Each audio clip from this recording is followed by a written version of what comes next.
It's a hard thing to talk about, but all the recent Me Too messages and the news headlines of harassment and abuse have just really touched me and reminded me of my story.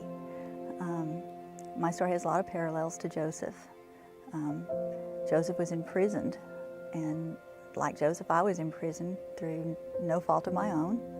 Through the abuse I suffered, it just settled over me like a dark secret settled over me for decades, long after the abuse ended.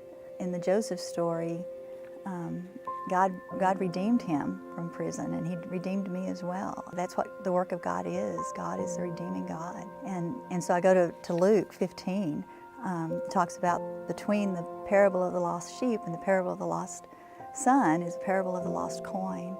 So a woman had 10 silver coins and lost one. She lit the lamp, swept the house, and searched carefully until she found it. This is my parable. How does a coin get lost? Through abuse or neglect. Because of abuse, I was lost to God. I didn't know him for who he is. I couldn't be who he created me to be or love as he does. God searched for me, found me, and he searches for all of us, every #MeToo person, to find us because we are valuable to him. According to statistics, I'm not the only one who sits in worship on Sunday morning with a Me Too story.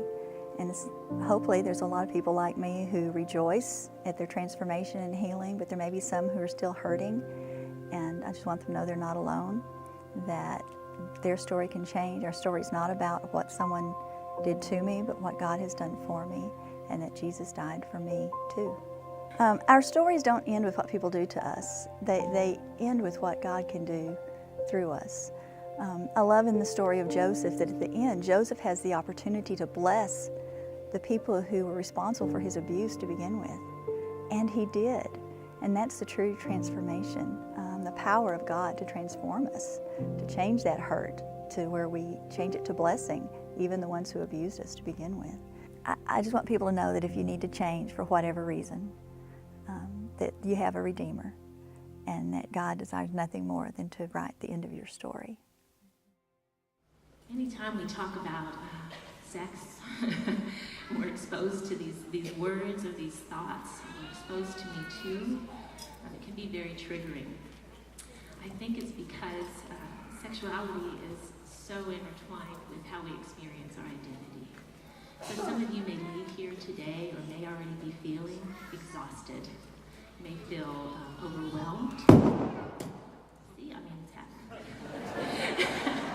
Thanks, Jeff. But it just happens. You may find yourself in a fog, or may find yourself really feeling very angry. If you sense these things, I encourage you to reach out and to talk to somebody, talk to a family member or a friend. And today, if you have an immediate need, if you would like someone to pray with you, or to just sit with you, we will have people available to receive you in room 109 and room 111. I want you to also notice in the bulletin, I've listed some information about the counseling center and also some other resources that may be helpful for you. Another thing you will notice is information about Lost Coin. This is an initiative that has come out of much prayer and conversations. As you can imagine, the very people we would like to help and reach out to, it's hard to find them because they don't usually self-identify, right? So this is just an easy way through this email to reach out, and it comes to me.